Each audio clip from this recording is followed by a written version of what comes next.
Allez, on va jouer maintenant. On va jouer avec le C'est quoi la suite. C'est un JT. On va imaginer la fin des vidéos, d'accord? Je vais lancer une vidéo. Ils connaissent le principe autour de la table. Je vais lancer une vidéo. Il faut deviner. Alors, il y a un QCM, bien sûr, question à choix multiple pour imaginer la fin de la vidéo. On va commencer par quoi? Par un JT suédois avec un duplex à Jérusalem. Regardez. Jérusalem, så är idag med... Alors, là c'est la... Ok, il faut imaginer la fin de la vidéo, d'accord? Vrai ou faux, une dame va venir toucher les fesses du reporter. Réponse. Ah, vrai ou faux? Ah, vrai, bon. On va dire vrai ou faux? Non, attendez, là c'est un lieu pieux, c'est pas possible. Ouais.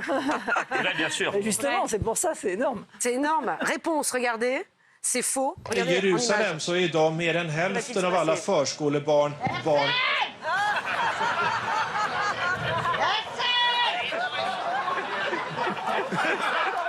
Voilà, alors ça arrive, c'est pas mal. Non, ça arrive. Drôle. Le duplex, voilà, le cadreur derrière. Et les gens qui passent devant. Ouais. Non, ça arrive. Ce sont des choses qui arrivent, mais bon, il réagit bien, le directeur, là, il réagit très bien. Pas vraiment en valeur la dame, en revanche. Non, parce que la dame, quand elle s'est vue, effectivement, à l'antenne, ça va. En tout cas, content de voir qu'Isabelle Moret-Dibas passe de bonnes vacances. Non. Allez, en France maintenant avec un JT alors de France 2, c'était en 92, ça s'appelait peut-être même Antenne 2 à l'époque, 92. Regardez la vidéo, on va essayer d'imaginer la suite. Le président russe doit aussi faire face à un autre mécontentement. Vrai ou faux, derrière le présentateur, il y a un film Olé Olé qui tourne en boucle. Mais oui. Ouais, c'est vrai ça. Tu sais, t'as les... Pardon? Quelle année ça, à peu près? 92. 92. Oui. Vrai. Regardez, vous avez raison, regardez la réponse en image. Imagine. Le président russe doit aussi faire face à un autre mécontentement. C'est celui des ménagères lorsque les produits sont de plus en plus rares et que les prix grimpent. Et on adore ça. Alors ça c'est énorme. Ça existait, tu sais, les décors avec les écrans qui étaient incrustés derrière. Ça a été la mode à un moment. C'était le journal de la nuit. Mais oui, en plus. Vous avez toutes les télévisions et donc ils ne pouvaient pas s'empêcher de prendre un peu de plaisir. Voilà. Bah, c'est énorme. Il n'y a personne, tu sais, qui dit mais allez changer la chaîne. Non, non, personne s'en rend compte. Et le journaliste Ils regardent ensuite tous, en fait. Ouais. Ils regardent. Oui. Ouais, c'est ça, il regarde en fait derrière, il regarde en régie. Et le journaliste est rentré dans les ordres après. Je sais pas Oui, si c'est ça. C'est vrai. C'est vrai. Je sais pas si ça Non, a arrête. un lien, mais c'est vrai. Ah bon? Il y a le Guigou, bien sûr. Que dans les ordres. Il est dans les ordres, ah bon? Non, mais je savais Une autre pas. direction, donc ça l'a peut-être traumatisé. Ça dans les ordres, je savais pas. Tu vois, comme les parcours sont très atypiques. Tu pourrais l'interviewer. De passer de présentateur télé à rentrer dans les ordres. Oui, enfin, en tout cas. Dans un monastère, j'imagine. Ça se reproduit aujourd'hui, Pascal. Qu'est-ce qui se passerait en télévision? Tout le monde rigole. Mais déjà, t'as plus les écrans. C'est plus trop la mode, les écrans derrière. Et aujourd'hui. Vous l'avez dans PAF. Oui, je l'ai dans PAF. Mais oui, t'as raison. Mais il n'y a pas les images en direct. T'as pas des vraies images en direct. C'est normal, il n'y a pas Maxime Guénion en régie, donc... Voilà, c'est ça. C'est vrai. Allez, on va au Danemark maintenant avec la matinale d'un JT. Altså så støl dagen etterpå at jeg fikk ikke, altså hvis jeg skulle på do og gjøre mitt kraftige fornødne. Alors écoutez, c'est terrible. Vrai ou faux, la co-animatrice est malade. Voilà. Va-t-on s'en rendre compte? Va-t-elle... Non, mais attends, va-t-elle vomir sur l'invité qui est sur le canapé? C'est vrai. C'est horrible. C'est pas bien, là, déjà. Mais c'est horrible. Regardez. Kraftige fornødne, så måtte jeg liksom bare falle ned på... Hva skjedde nå? Hva skjedde? C'est épouvantable. Non mais c'est épouvantable, mais c'est épouvantable, horrible. Ah non, mais c'est... Alors, Surtout qu'elle peut vomir à côté. Pourquoi non mais la pauvre, elle est malade. c'est arrivé jusqu'à l'eau, j'imagine. Direct. Ouais, c'est en direct. Voilà. Moi, ça m'est arrivé en interview, ce genre de choses. C'est vrai? Oui, une interview qui se passait très bien. Ça se passait très bien en loge. Et c'était une animatrice d'M6 dont je tairai le nom par correction pour elle. Pas lié pour rien. Et franchement, elle développe d'habitude toujours ses réponses. C'est toujours très intéressant. Et je voyais qu'elle répondait systématiquement par oui ou par non. Et à un moment donné, elle dit s'il vous plaît, je me sens pas bien, il faut que j'arrête. Je vais à côté d'elle pensant qu'elle va faire un malaise. Et en fait, elle vomit partout. Ah bon, arrête. C'est atroce. Ouais, c'est ça. Oh, elle est méchante, Francesca. Studio, c'était terrible. Et depuis, on l'appelle le geyser. C'est horrible. Ah oui, t'as raison de taire le nom. Je crois que c'était toi qui étais malade. Direction les Pays-Bas avec un reportage pendant un JT sur les bateaux. Wordt binnenkort het grootste paasevenement van Nederland georganiseerd. Sail Kampen. Burgemeester, wat is er nou zo bijzonder aan Sail Kampen? Alors, vrai ou faux? Non. Vrai ou faux? Le maire de la ville va demander à la journaliste en mariage. Ah non. Non, elle va tomber dans l'eau. Sinon, il est obligé de T'as démissionner. dit vrai? Ah, enfin, faux. Bah oui. T'as dit vrai. Ah non, ouais, non, c'est faux. Regardez ce qui se passe. C'est balançant. Wat is er nou zo bijzonder aan Zeelkampen? Als je de mooiste... Jongens, dat gaat niet goed. Deze kant op. Nee. La pauvre, la pauvre. Attends, non, mais c'est énorme. La pauvre. C'est énorme, non?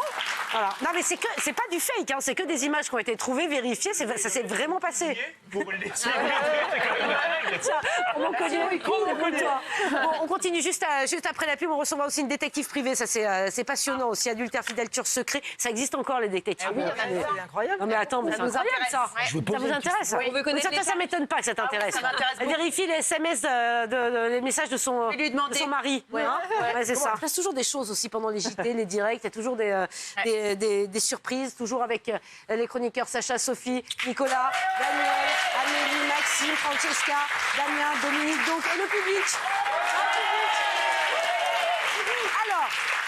Alors, on en était où?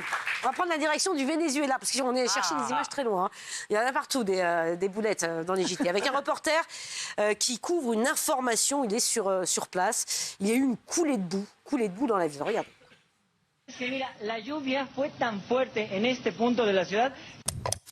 Alors, que se passe-t-il? Vrai ou faux? Le reporter va réussir à se noyer dans une flaque d'eau. Enfin, se noyer. Pas bien, hein. C'est vrai ou c'est faux? Non. C'est vrai ou c'est faux? Peut-être. Non. Alors toi, Francesca, t'as décidé de ne pas prendre l'ardoise, toi. Non, mais à chaque fois écrire et tout, moi je. Non, mais... Ouais, je comprends. Non, mais attends, mais j'hallucine. Mais quelle feignasse!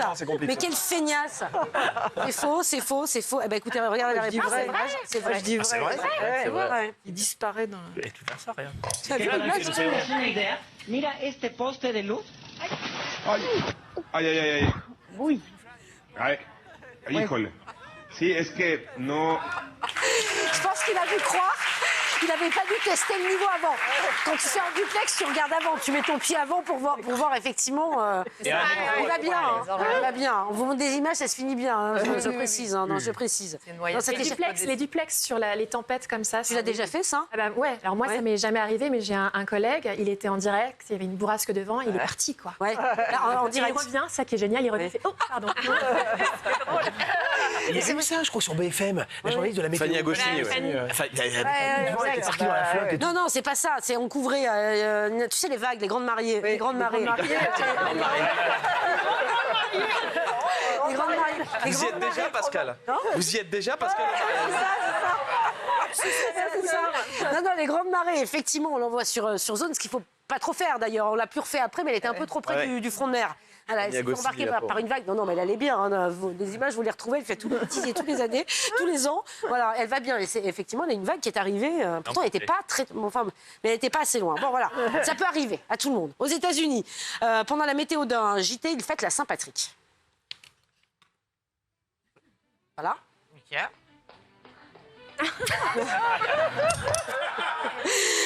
Alors, vrai ou faux, les deux journalistes, il faut la suite de l'histoire, vont se prendre de la bière en pleine tête.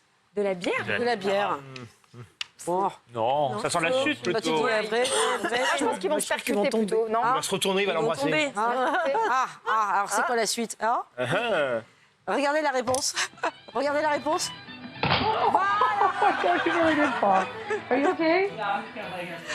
Voilà, on va faire les malins, mais ça arrive de déraper, hein, ça sur un plateau, voilà. Ils ont un peu loupé leur effet. Enfin bon, ils ont fait le tour du monde dans les bêtisiers, c'est pas mal ça. Non, la météo, je sais pas s'il est déjà arrivé un truc. Je trouve que ça, c'est génial. En fait. Quand on peut se permettre justement de sortir du cadre, ça fait vraiment du bien. Ouais, je suis d'accord. Parce qu'on n'imagine pas Evelyne Delia faire ça sur TF1. Non. La pauvre, tu veux pas qu'elle chute? Non, mais danser comme ça. Avec Gilles Boulot. Ils peuvent se le permettre dans une matinale, ça peut être plus. Oui, surtout les matinales américaines. Ouais. Voilà, ça joue, ça. C'est plus détendu. Allez, on va terminer avec un JT français. C'était le 12-13 de France 3 en 97. Regardez. Invité du 12-13, Antoine Godino, ex-inspecteur de la brigade financière du SRPJ de Marseille. Alors, vrai ou faux, la journaliste va se tromper d'invité. Oui. Alors, ouais, vrai. C'est l'une des meilleures émissions. Non, mais alors attends, Meilleur c'est extrait. énorme. Non, mais c'est énorme. Moi aussi, ça m'est arrivé. Je sais pas si toi, mais moi, ça m'est arrivé. Oui, c'est vrai. Regardez. Mais c'est horrible. T'as personne qui te dit dans l'oreille. Mais c'est horrible. Il est pas très sympa l'invité parce qu'il pourrait être un peu généreux en rigolant, en disant Il c'est pas comprend grave. pas l'invité, il est sur un plateau de télé. pas du tout. On l'appelle Je ne suis pas. Pascal, ça vous est arrivé avec qui quand ça vous Ah mais moi ça m'est arrivé. Alors un nombre de fois, plusieurs choses. D'abord, pendant une spéciale, on te fait rentrer des invités, du monde. Tu vois, tu te retrouves avec 8 personnes autour de la table, puis on ne dit pas dans l'oreillette. Alors t'es là, monsieur. J'ai déjà vu quelque part. Tu sais pas ce qu'il fait, tout ça. Ça arrive. Et une fois, non, tu vois, ça arrive ça. Tu sais pas, donc tu trouves des subterfuges pour poser des questions. Tu comprends après en fonction des réponses. Et une fois, si, on a invité, pareil, un monsieur qui rentre, mais tu vois qu'il n'y a pas de costume, je sais pas, t'attends, je ne sais pas qui, mais bon, habillé un peu, je sais pas, à la cool, un blouson, on se dit bonjour monsieur, vous êtes... Ah non, pardon, moi je suis le monsieur et travaille chez Bricomarché. En fait, c'est le studio d'à côté, il devait aller chez les copains de la radio, mais il s'était planté, on l'avait fait rentrer dans le mauvais studio.